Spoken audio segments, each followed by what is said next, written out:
tinuro ko sa yung gusulat. Ulitin mo. Pag pinapagawa ka ng teacher mo, susulat mo muna sa pagganyan yung pangalan mo, isang ganyan. Pag sinabi ng teacher mo puno, tsaka mo pupunuin. Siyempre, yung safety po namin. Tatalungin mo, ma'am, isa lang o puno. Safe po ang Boracay. Naka-heightened alert po lahat ng mga tagbantay natin sa karagatan natin sa isla ng Boracay para ma-maintain po yung safety ng bawat swimmers. Huwag mo na yug-yugin. Burahin mo na. Wala naman dyan sa palabas. At nag-viral. Sa Boracay naman, sa kauna-unahang pagkakataon, may nakitang buhaya. Ano? Sadya yatang may mga hindi pangkaraniwan. Naputol na naman. Masaksihan. Hindi kasi yan matibay eh. Mapawin kita kasi yung mga lapis mo matibay, nasaan? Ewan ko. Banatan talaga kasi. Bakit to? Yan ang nangyari? Maraming salamat po sa inyong Lagi na lang napabuta. Wag mo. Ito na lang. Matawin. Pigilan mo yun. Punta lang sa KMJS Facebook Ubus fanpage na lang. at sa Kaya pala GMA Public Affairs Facebook account. Mag-subscribe na rin sa GMA Public Affairs Peke daw po YouTube yung channel. lapis. Epic to. Layog-yaw. Drawing mo naman. Malay-balay Wala naman dyan sa palabas ay.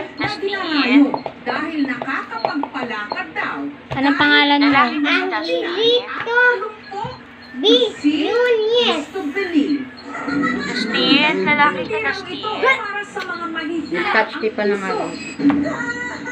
Pero sa mga nais bumalik, ganito raw talaga ang kanilang Huwag mo magulawin yan. titiisin. Padiin kasi. Huwag mo kasi diinan.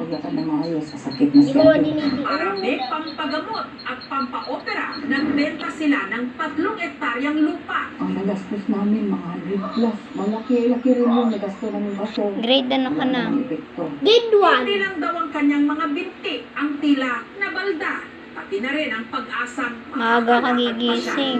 Hello. Maga, tayo mabait ako. Kunwari, share ko. Marami siyang nakita doon na pagkatapos ng hilot, Hindi ganyan yun. Hindi ganyan.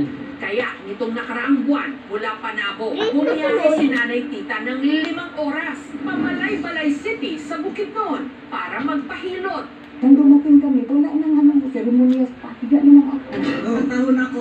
Abang tahon nino. Ay pa. Uy. Mas masakit pa sa mga anak ko. Sobrang kasakit. Ayaw. Asa. Pero sulit daw lahat ng kanyang iniyak at iniluha. Hilak mas nanay. Uy. Nalipay. Tapos na yun. Pila tayo. Oo. Sa palakad mo. Sa bitawa ng Diyos.